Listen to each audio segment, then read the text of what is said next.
Okay, can you guys tell me a little bit about yourselves, your background, nationality, ethnicities, and linguistic background? Okay, my name is Samantha. I was born in Hong Kong, but I went to Australia when I was 7 years old. I can speak Japanese fluently and I also know Chinese. Ooh, nice. Cool. I'm Christine. I was born in the Philippines, raised in the States. What else do we have to? Your linguistic ability. Oh, and I speak very basic Japanese. Didn't know any when I came here. Okay. Hi, my name's Brooke. I was born in America. My mother's Japanese and my father's American. And I am at an advanced Japanese level. Hi, I'm Helen. I am from Tennessee. I was born in Korea, adopted at 6 months old, so I'm Tennessean all the way. I came with pretty much no Japanese. I understand a lot more than I can speak, so I'm still kind of at 0 level. So, but I'm okay. It's manageable. Yeah. Okay.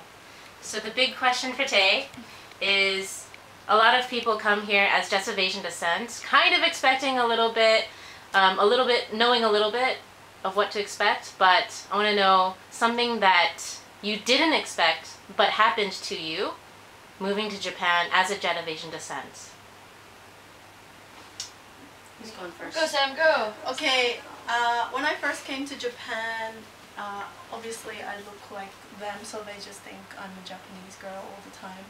And when people approach me, the attitude when I say I'm Chinese and the attitude when I say I'm Australian is really different. The second they hear that I'm Australian, they're like, wow, you can speak English. It really, really surprised me. You're from Australia and you speak English. Okay. Okay. Your turn. For me, I expected to be, people assume that I'm Japanese. That happens even in America. What I didn't expect was sometimes I had one encounter where there was someone who seriously was of the mindset, oh, you look Japanese. You must act Japanese. And I was like, I'm sorry, I am who I am. And I just kind of carried on, and he kind of accepted that over time. So that was a little bit of a shocker.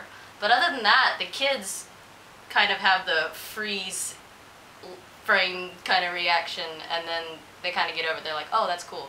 She's Japanese, but she's not. She looks Japanese, but she's not. So I don't belong. I don't look Japanese and I don't look completely white, so it's a little bit confusing. So I didn't expect that, because when I meet with Japanese people, they give me this look. They're like, what are you exactly? So that was a little bit surprising, but having a Japanese background was very helpful in easing the transition into my schools. And so we had a sort of common ground that we could start from and build relationships there. So I was very grateful for that. you're lucky. I didn't have that. It was a little scary. Yeah. But I just kind of, I laughed it off. Yeah, I just laughed it off. I think because I looked Asian, they accepted me a lot quicker than if I was white. That's definitely true. Yeah.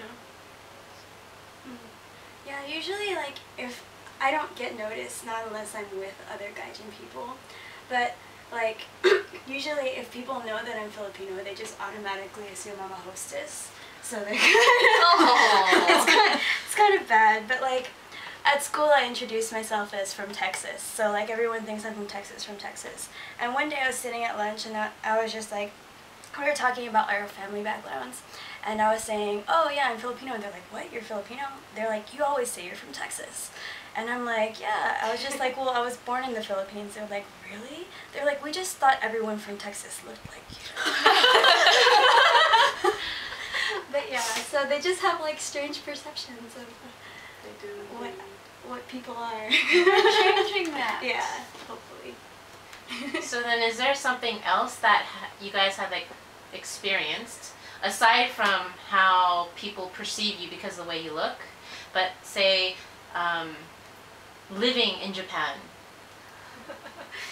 Okay. Yeah? Well, this happens. We went out to eat at a restaurant. And yes, Brooke doesn't quite look Japanese, but I look very, very Asian, and it happens all the time. Her Japanese is so much better than mine. But the server, whoever's serving, always Yes. talks I get to that us. too. I get that And I'm too. just sitting there going, I have no idea what you're saying. Brooke, Even what is it? What is it? But like I respond and they still And they're look still talking to me. Yes. And I'm like, talk to her. She's talking to you. Don't look at me. Look Yeah. that way. That's very true. yeah. But see, at least you Well, understand. at the beginning, I didn't like when I went to Hokkaido. Like another ALT, she's been here 5 years, so I was expecting her to do everything, so I wouldn't have to. So she went up to some a Japanese person and asked for directions, and you know, they were so kind to her, explaining it slowly. The second they saw me, they just like. It like, just, oh, you must be native, yeah, and you look you Japanese. can handle that. Yeah, you must be able to speak Japanese. But it never fails. They'll like the person who can speak Japanese, who might be gaijin looking, foreign looking, they still talk to the person who looks like they're Japanese. Never fails. But you just kind of have to laugh it off and just kind of go with it. Okay, and then Sam and Brooke, you guys speak Japanese. So how has your experience been being Jets of Asian descent who speak Japanese? I like the fact that I can pretend to be Japanese when I want to and tell them that I'm not Japanese when I want to.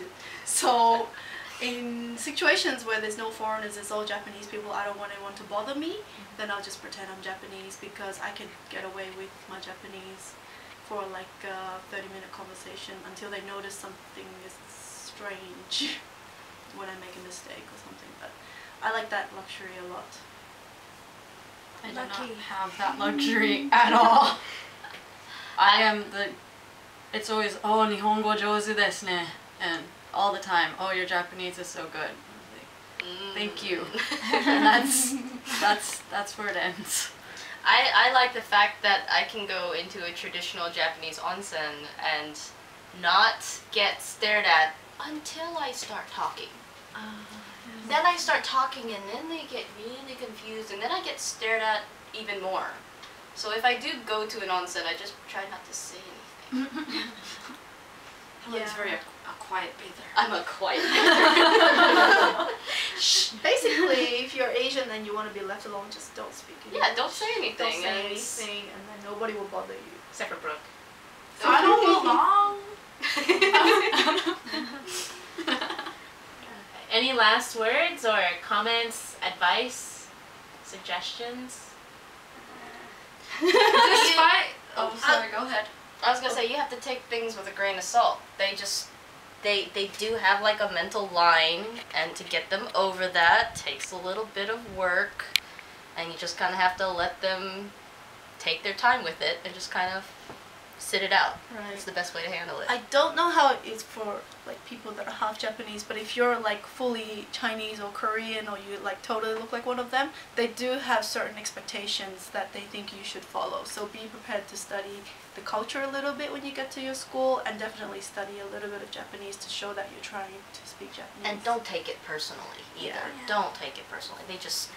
They won't understand, and you have to realize that. So Despite what sound like complaints, we've all had an amazing time, Yes, and I wouldn't definitely have. trade it I for agree. anything. it's fun. It makes for great storytelling. It is interesting. That is true. Okay. So I guess that's it. Thank you. Ganbatte. Ganbatte. Ganbatte kudasai. See ya. Bye.